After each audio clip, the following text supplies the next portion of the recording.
our next topic is understanding the nature of enterprise management. The nature of enterprise management में हम देखेंगे कि वो कौन से ऐसे फैक्टर्स हैं जो एंटरप्राइज मैनेजमेंट को जो बाकी मैनेजमेंट के लेवल से उनसे डिफरेंशिएट करते हैं. तो enterprise management at its core is about managing the entirety of an organisation. Here's what this means. तो याद रखें ये चीज बार बार, क्योंकि एट इनिशियल जो लेक्चर्स होते हैं हमारी पूरी कोशिश होती है कि हम आपको जो बेसिक्स हैं, जो किसी भी सब्जेक्ट का थीम है, वो वहां पे अंडरस्टैंड करवा दें. क्योंकि जब आप किसी भी सब्जेक्ट का थीम अंडरस्टैंड कर लेते हैं तो सब्जेक्ट की अंडरस्टैंडिंग आपके लिए बहुत आसान हो जाती है. तो मैं इसलिए बार बार यहाँ पे रिपीट कर रहा हूँ कि जब भी हम एंटरप्राइज मैनेजमेंट की बात कर रहे हैं, इट मींस कि we are talking about the managing a whole organisation, entire organisation, उसके जितने भी फंक्शन, जितने भी कंपोनेंट्स हैं, फिर उससे जुड़े हुए जितने भी एक्शंस हैं, वो ऑर्गेनाइजेशन के अंदर भी हो सकते हैं जिसको हमने इंटरनल एनवायरनमेंट मैनेजमेंट की बात की, वो ऑर्गेनाइजेशन से बाहर भी हो सकते हैं जिसको हमने एक्सटर्नल एनवायरनमेंट मैनेजमेंट की बात की है. तो इसलिए ये basically entirety of an organisation का उसने जिक्र इसलिए किया कि ये कंप्लीट ऑर्गेनाइजेशन का जिक्र कर रहा है. तो जो सबसे पहला फैक्टर है that is holistic integrated approach. Enterprise management views the organization as an interconnected system, not just a collection of departments. Success relies on coordinated, collaborative efforts to achieve overarching goals. तो basically जो enterprise management है वो एक holistic approach है. Holistic approach से मुराद ये है कि आप मुख्तलिफ फंक्शंस और कंपोनेंट्स को आपस में कनेक्ट करके उनकी कोऑर्डिनेशन और कोलैबोरेशन के साथ वो गोल अचीव करना चाह रहे हैं जो कि आपका या प्लान है या आपका ऑब्जेक्टिव है. तो अगर हम इसकी एग्जांपल में देखें तो technology company focuses on seamless integration between software development, marketing, sales and customer support team. तो यहाँ पे देखें किस तरह ऑर्गेनाइजेशन के जो मल्टीपल फंक्शंस हैं जिसमें सेल, मार्केटिंग, सॉफ्टवेयर डेवलपमेंट, वो मिलके काम कर रहे हैं. क्या करने के लिए? To a new product launch involves all team operating in concert to ensure smooth development, powerful marketing, strong sales channels and excellent support for the end user.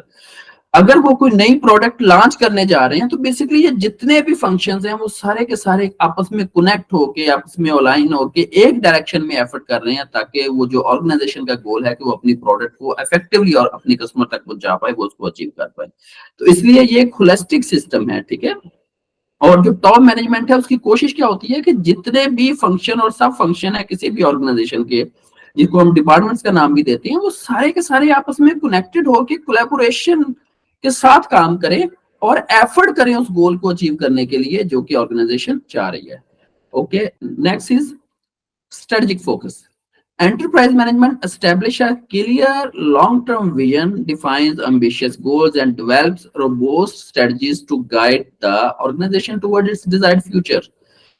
तो हम इसको एग्जांपल से अंडरस्टैंड करते हैं. Car manufacturer sets the strategic goal of becoming a market leader in electric vehicles.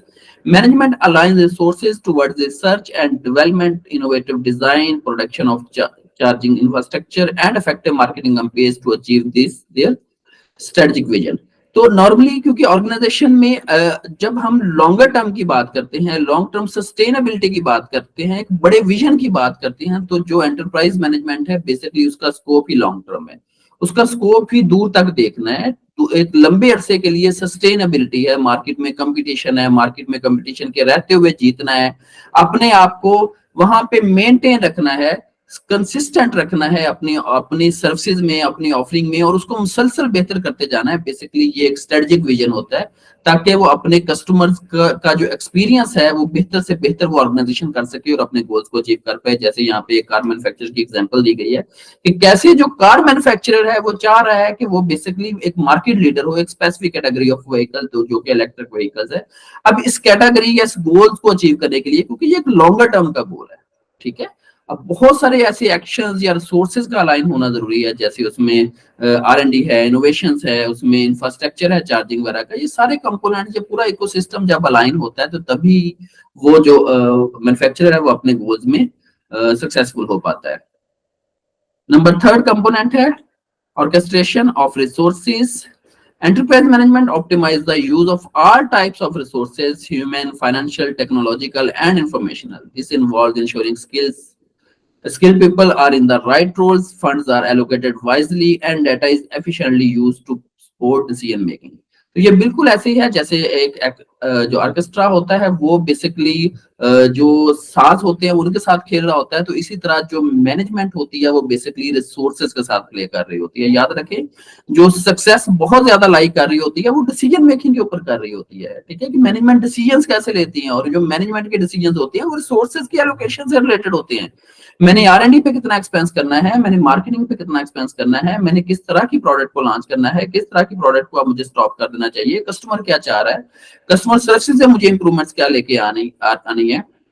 तो basically ये बहुत सारे जो फैक्टर्स हैं ये डिसीजन मेकिंग के साथ अटैच है, जो कि रिसोर्सेज की एलोकेशन के साथ जुड़े हुए हैं।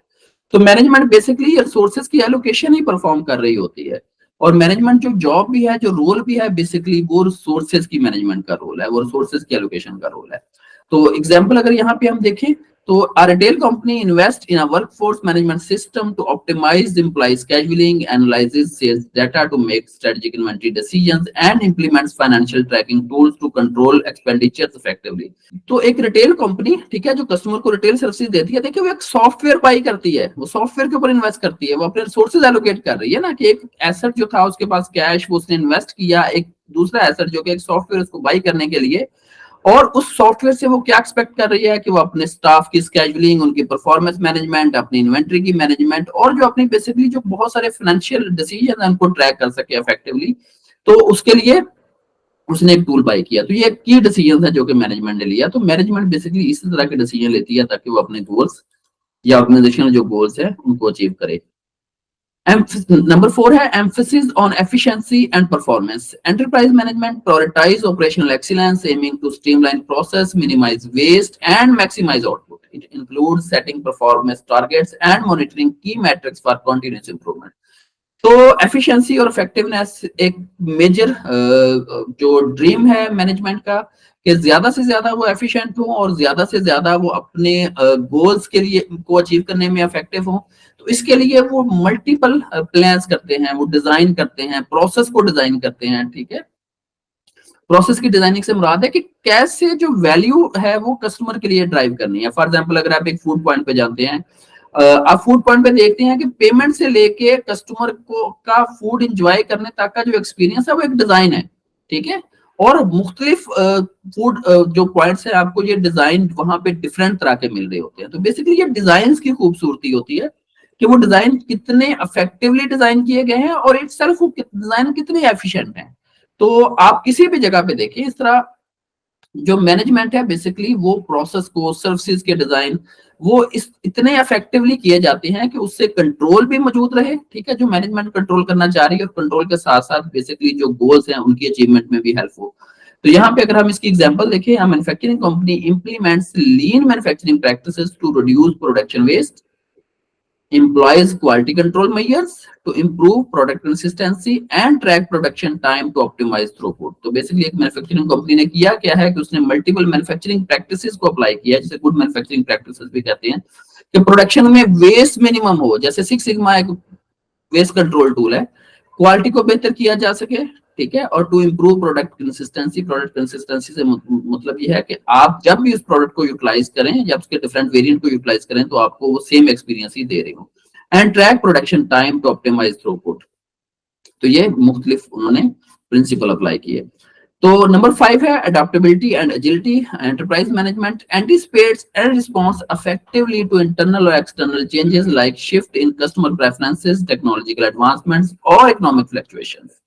Example, during a supply chain disruption, a company quickly sources alternative suppliers, modified production processes, and adjust marketing strategies to mitigate the impact on operations and sales. तो यहाँ पे क्या है कि ऑर्गेनाइजेशन जो एंटरप्राइज मैनेजमेंट लेवल के ऊपर basically वो ज्यादा अडॉप्टिव होती है, वो ज्यादा अजाइल होती है, कि इंटरनल एक्सटर्नल एनवायरनमेंट में आने वाली कोई एक मेजर ड्रीम होता है या ऑब्जेक्टिव होता है।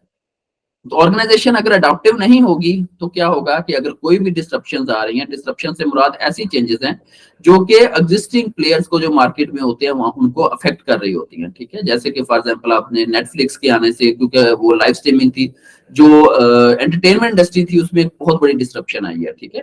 तो आप बहुत सारे जो सोल्यूशन थे प्रीवियसली वो देखिए वक्त के साथ साथ ऑब्सोलीट हो गए हैं। इस तरह मोबाइल फोन्स के आने से एक बहुत बड़ी डिस्ट्रप्शन है मोबाइल फोन मार्केट में, कि बहुत तरह के जो सॉल्यूशंस है वो मार्केट से ऑब्सोलीट हो गए हैं। जैसे आप अक्सर देखते हैं कि एक वक्त होता था कि इसके ऊपर आपको डिफरेंट कार्ड्स होते थे, या म्यूजिक के आपके पास डिफरेंट सॉल्यूशन थे, या कैमरा इंडस्ट्री थी। देखो ये सारी डिस्ट्रप्शन है ना, कि एक इनोवेशन, एक टेक्नोलॉजी आई, उसने एग्जिस्टिंग सॉल्यूशंस और जो मार्केट थी उसको डिसरप्ट कर दिया।